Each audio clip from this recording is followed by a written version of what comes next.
네, 이번 시간에는 우리 변액보험의 약관의 주요 내용을 살펴볼 건데요. 역시 내용이 많아서 원, 투 나누어서 살펴보도록 하겠습니다. 자, 이번 시간은 첫 번째 시간인데요. 먼저 상품별로 보험료 납입에 대한 부분 살펴보도록 할게요.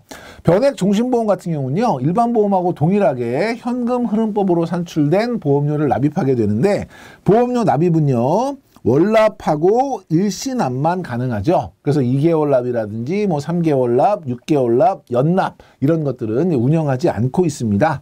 그래서 시험에는 연납도 가능하다 이런 문제 나온 적 있어요. 연납은 할 수 없다. 기억해 주시고, 변액 연금보험은요, 일반 보험하고 동일하게 납입 보험료라든지 납입 기간이라든지 납입 방법을 선택하실 수 있는데, 마찬가지로 월납과 일시납만 가능하고요.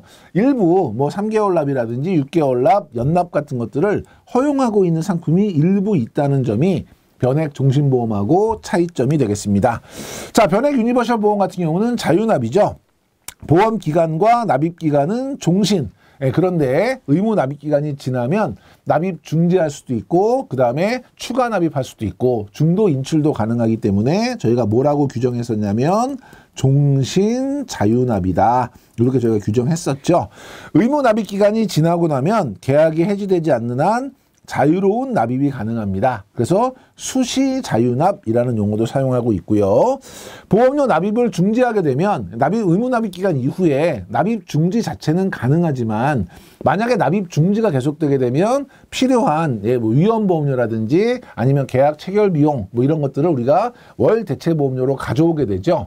이렇게 계속해서 가져오지 못하게 되면 납입 최고를 하고 해지를 할 수밖에 없는데, 이렇게 납입 중지를 지나치게 자유롭게 활용하다 보면 이런 해지의 문제 같은 것들이 발생할 수 있다는 점, 이런 점들은 고객분들한테 반드시 안내해 주는 것이 필요하겠다. 그래서 보험료 납입을 중지했을 경우에는 실효 가능성이 증대될 수 있다는 점, 이 점은 반드시 고객에게 통보하자. 이것도 여러분이 참고로 봐주시면 되겠습니다.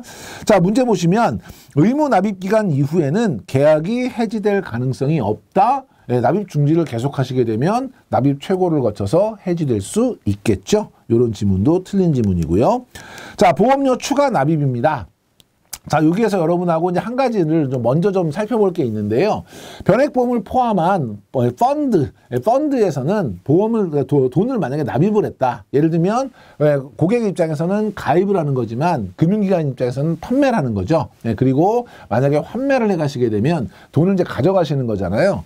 그러면 이제 예를 들면 오늘 장이 열고 장이 끝날 때까지, 오늘 이제 장 중에 만약에 고객님이 돈을 내고 나 변액보험 가입할게요, 또는 나 환매해 주세요, 이렇게 해지 청구를 했다.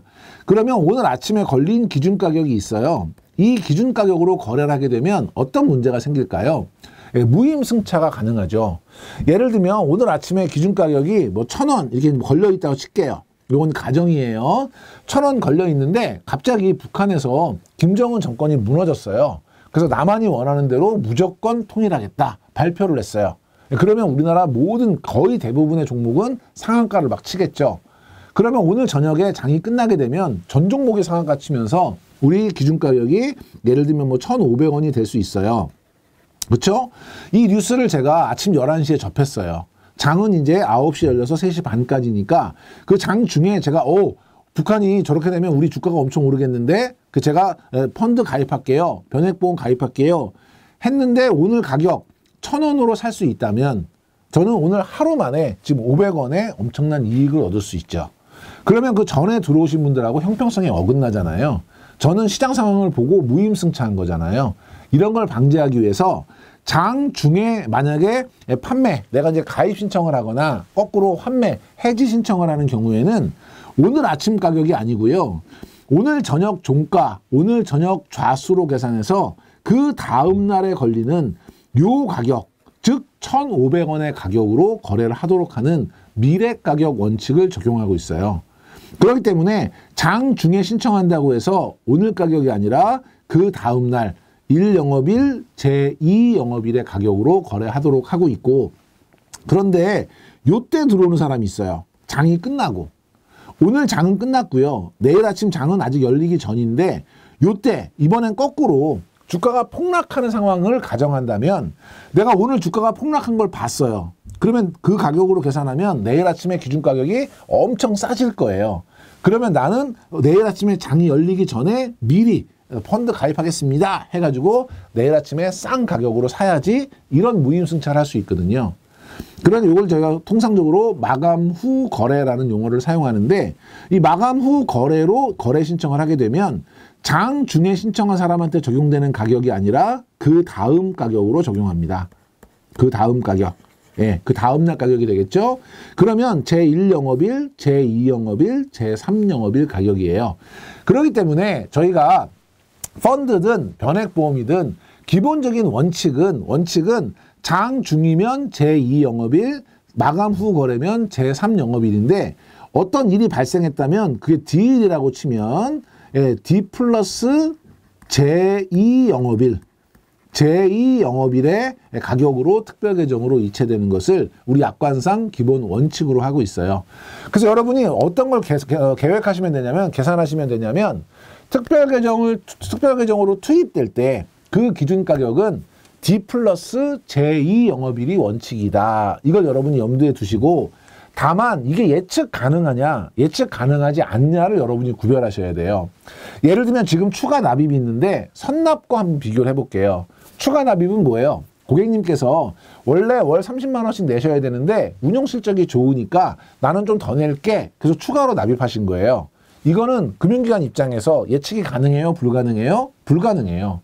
그러니까 이 돈은 추가 납입하시면 그 납입일이 D일이죠. 그 납입일 플러스 제2영업일의 특별계정으로 들어가는 거예요. 그런데 만약에 선납이다. 원래 제가 30만 원씩 25일 날 내야 되는데 외국 출장 가서 제가 이걸 미리 25일 낼 거를 3개월치를 미리 내고 갔어요. 이게 선납이잖아요. 그죠? 이 선납 같은 경우는 미리 돈이 들어와 있고요. 그럼 이 돈이 언제 들어가야 되는지를 우리 예측할 수 있죠. 언제 들어가야 돼요? 25일 날 들어가야 되죠.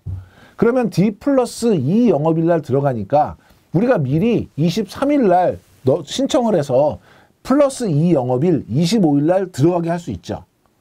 그러니까 선납일이 계약 해당일이 25일이면 25일 날 특별계정으로 투입할 수 있어요. 왜냐하면 이 영업일 전에 우리가 넘겨놓으면 되니까. 그래서 예측이 되는 거는 계약 해당일에 예측이 안 되는 거는 D 플러스 2 영업일에 특별계정으로 투입된다. 이 개념을 먼저 가지시고요. 자, 추가 납입은요. 변액연금은 연금 개시 전 보험기간에 그리고 변액 유니버셜은 아무 때나 수시로 추가 납입을 할 수 있도록 허용하고 있다. 그런데 시험 문제에는 의무 납입 기간 이내에는 보험료를 추가 납입할 수 없다. 아니다. 할 수 있다는 거고요.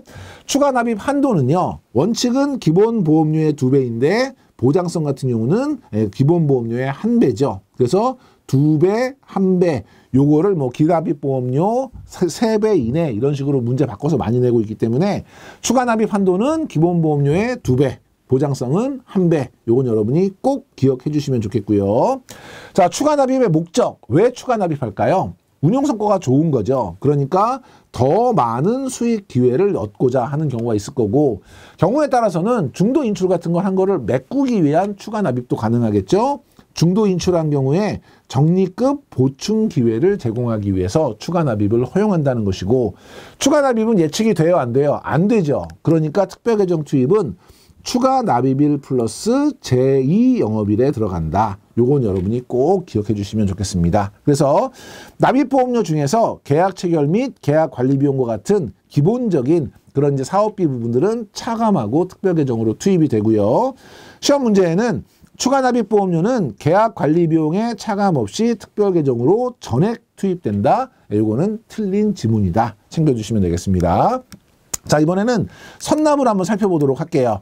자, 운영 방법은요. 보장성 상품 같은 경우는 평균 공시이율로 할인을 하고요.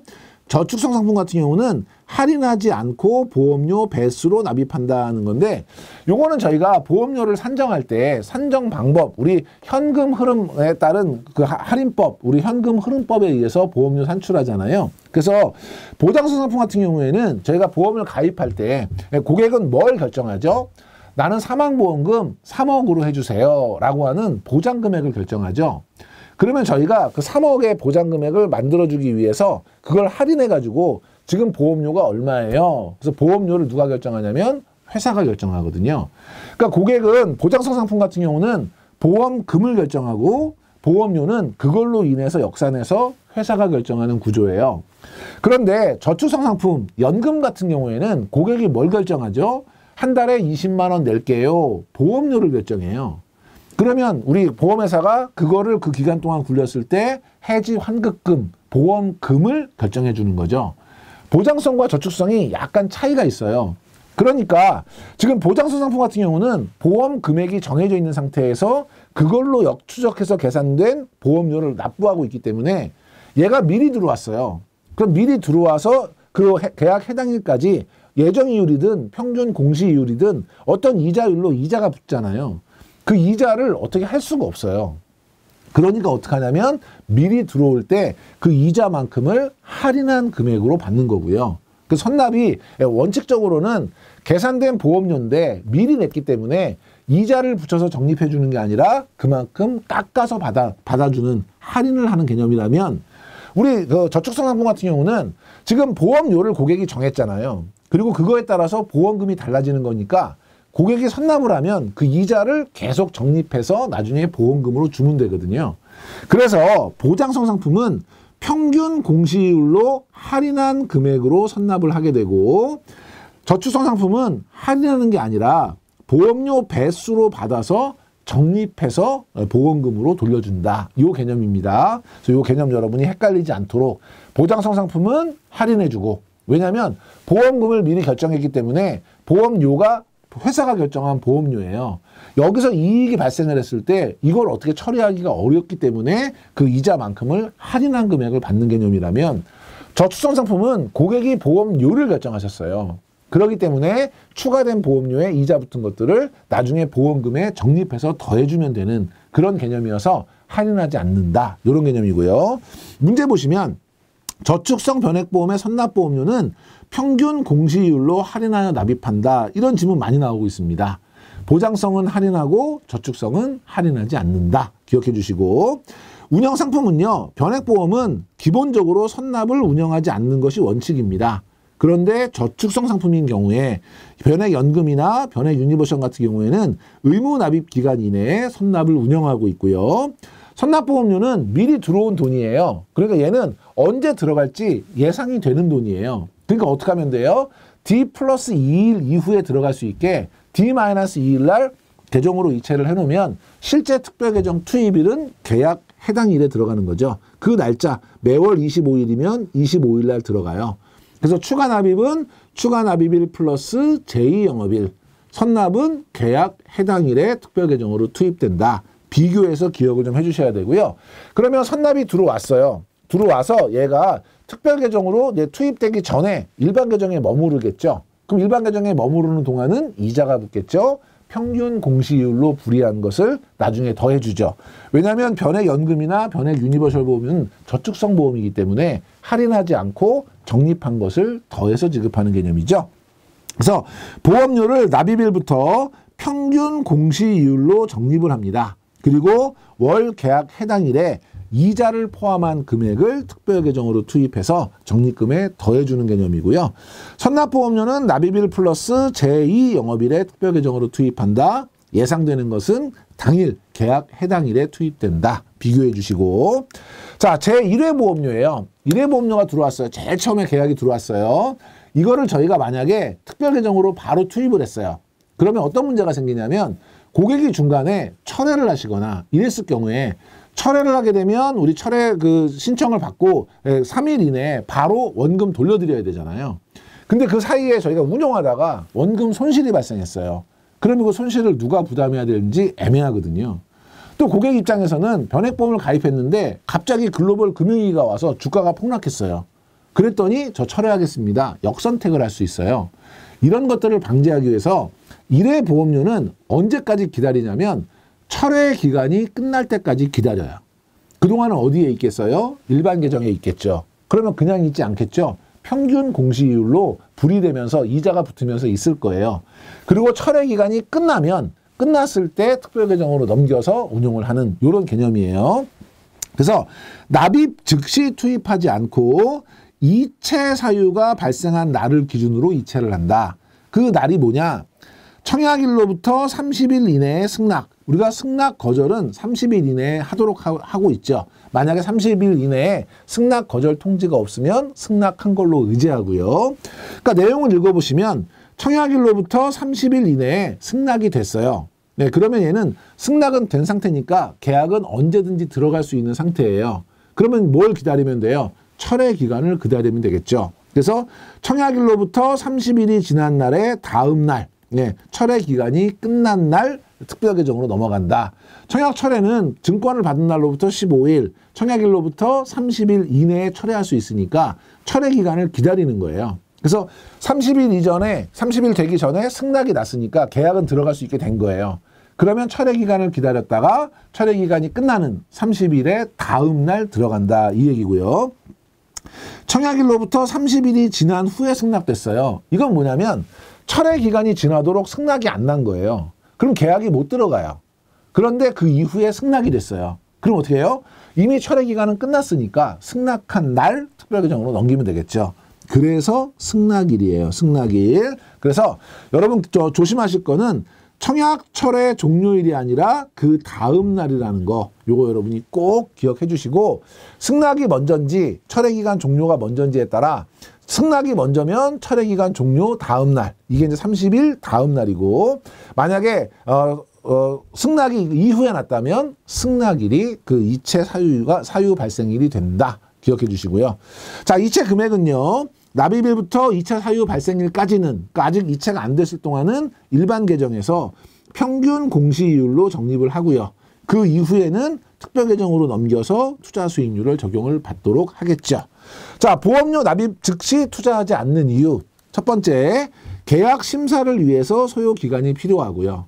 두 번째, 투자 실적이 악화가 되면 고객이 고의로 철회하는 역선택을 방지하기 위한 것이고요. 세 번째, 보험회사 투자 실적이 악화되면 그 기간 동안에 철회됐을 때 부당한 손실을 부담해야 되는 부분을 방지하기 위해서 제1회 보험료는 바로 투입하지 않고 철회를 기다린다. 요 얘기고요.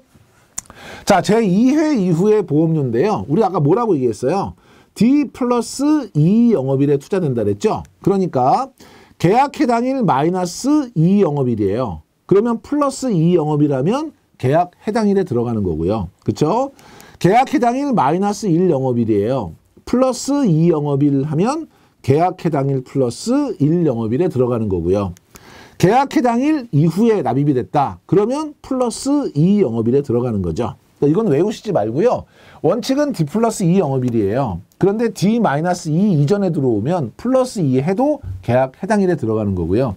D 플러스 1일에 들어오면, D 마이너스 1일에 들어오면 플러스 2 해가지고 D 플러스 1일에 들어가는 거고요. 그 다음에 계약 해당일 이후에 들어오면 D 플러스 2일에 들어가는 기본적인 원칙으로 여러분 이해하시면 될 것 같고요. 변액 유니버셜 보험의 의무 납입 기간 이후 자유납인 거죠. 이럴 때는 돈이 언제 들어올지 알아요? 몰라요? 모르죠. 그러니까 납입일 플러스 제2 영업일에 특별계정으로 투입이 된다. 자, 월 대체 보험료인데요. 월 대체 보험료는 우리가 변액 유니버셜 보험 같은 경우에 의무 납입 기간이 지나면 얘는 자유롭게 납입할 수 있는 자유납이에요. 납입 중단할 수도 있죠. 그렇기 때문에 이럴 때는 어떻게 하냐면 보험료가 만약에 들어왔다. 그러면 기타 비용만 먼저 취하고 나머지 다 적립금으로 넣고요. 보험료가 안 들어왔다. 그러면 계약자 적립금에서 필요한 걸 빼오죠. 이렇게 한꺼번에 빼오는 돈을 월 대체 보험료라고 해요. 그럼 뭘 빼오죠? 계약 체결 비용, 납입 중 유지 비용, 납입 후 유지 비용, 그리고 위험 보험료를 빼오죠. 굳이 따진다면 뭐가 빠졌죠? 기타 비용은 빠져 있는 거죠. 왜냐하면 기타 비용은 보험료 내면 앞에서 띄고 끝나기 때문에 요 개념이에요. 얘는 박스 안에 넣어놓고 얘는 누구냐? 그래서 월 대체 보험료라고 하는 용어를 물어보는 문제도 간혹 출제됩니다.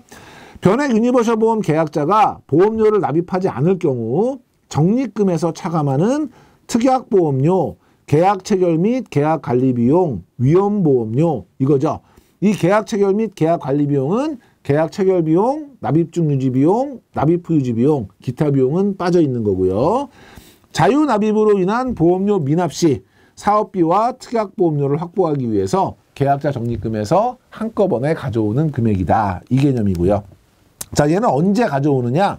월 계약 해당일에 해약 환급금에서 공제합니다. 예, 해약 환급금이라는 거 잊어버리시지 말고 잘 기억해 주시고, 공제액은 뭐예요? 위험보험료에다가 계약 체결 및 계약 관리 비용에다가 특약보험료를 합친 것이고, 해약 환급금은 계약 대출 원리금을 차감한, 그러니까 해지 공제액을 차감한 금액을 기준으로 한다. 해약 환급금에서 공제하는데 이거를 보험 계약 대출 이자 기타 비용 이런 식으로 해서 뒤에 같이 공제하는 것으로, 여기 지금 공제액이 있죠. 공제액에다가 계약 대출 이자를 더한다거나 뭐 기타 비용을 더한다거나 이런 식으로 문제가 나오는데, 원래 월 대체 보험료는 위험보험료, 계약 체결 비용, 납입 중유지 비용, 납입 후유지 비용, 특약이 있다면 특약보험료, 요게 월 대체 보험료다. 이렇게 이해하시고, 자, 기타 비용은 언제 공제한다 그랬죠? 보험료를 납입할 때 미리 공제한다 그랬죠? 그래서 얘는 월 대체 보험료에 해당하지 않습니다. 그래서 특약보험료하고 보험료에 비례하는 계약 관리 비용도 보험료 납입 시 공제할 수 있다. 이건 참고로 봐주시면 될 것 같고요. 자, 다음에 특별계정 적립금의 중도 인출이에요. 중도 인출. 자, 먼저 대상 상품 먼저 보겠습니다. 대상 상품은 변액 연금과 변액 유니버셜 중도 인출할 수 있고요. 변액 종신보험은 원칙적으로 중도 인출 대상은 아니고요. 자, 인출 허용 범위는 해약 환급금 범위 내죠. 해약 환급금. 그래서 기납입보험료 범위 내 틀린 거고요. 보험계약 대출 원리금을 차감한 금액 범위 내다. 그래서 이 보험계약 대출 원리금은 한마디로 얘기하면 해지 공제액을 차감한 것이다. 봐주시면 되고요. 은행 예금과 같이 해약 환급금의 일부를 인출해서 자유롭게 활용할 수 있고요. 중도 인출의 성격, 대출도 아니고 감액도 아니다죠. 인출 금액을 특별 계정에서 일반 계정으로 이체함에 따라 특별 계정의 자산은 대출 금액만큼 당연히 인출 금액만큼 당연히 감소하겠고요. 인출 시 소정의 인출 수수료를 부과할 수 있죠. 다만 뭐 연 4회 안에서 면제할 수도 있고 경우에 따라서 미부과하는 경우도 있을 수 있다. 수수료가 일단 부과된다. 변액보험에서 비용을 추가로 부담하지 않는 것은 변동보험금 뿐이다. 요거 정리하시고요. 자, 철회입니다. 철회는 일반적으로 일반적인 상품의 철회하고 비슷하거든요. 그래서 일반 보험과 동일하게 보험 증권을 받은 날로부터 15일 이내에 철회 가능하고요. 청약일로부터 30일 이내에 가능하죠. 청약일로부터 30일을 초과했거나 이미 진단을 다 받은, 그러니까 철회를 하는 이유가 뭐냐면 일반 개인, 일반 보험 계약자의 경우에는 잘못 판단해서 잘못 가입했으니까 물르자는 거잖아요. 우리 이제 쇼핑으로 얘기하면 반품인 거잖아요.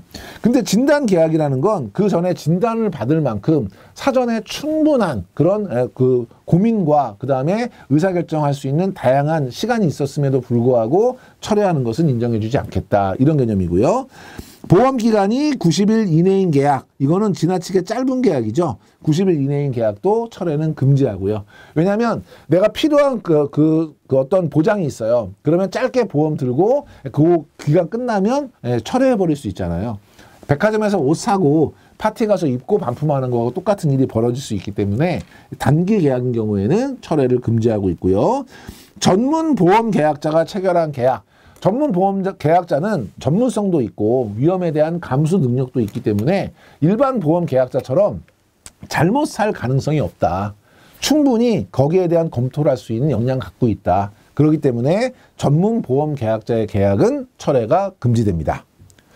자, 그래서 청약 철회 같은 경우는 여러분이 일반 보험 상품하고 동일하게요. 증권 받은 날로부터 15일, 청약일로부터 30일 이내에 가능하고, 우리가 철회가 금지되는 경우 30일을 초과했거나 아니면 진단 계약이거나 90일 이내의 계약이거나 아니면 전문 보험 계약자의 경우에는 그 계약은 철회할 수 없다. 이 부분 여러분이 꼭 기억해 주시기 바랍니다. 자, 이번 시간 이렇게 해서 우리 약관의 주요 내용 첫 번째 시간 살펴봤고요. 다음 시간에 계속해서 약관 주요 내용 두 번째 시간 이어가도록 하겠습니다. 이번 시간에 강의 들으시느라고 수고 많이 하셨습니다.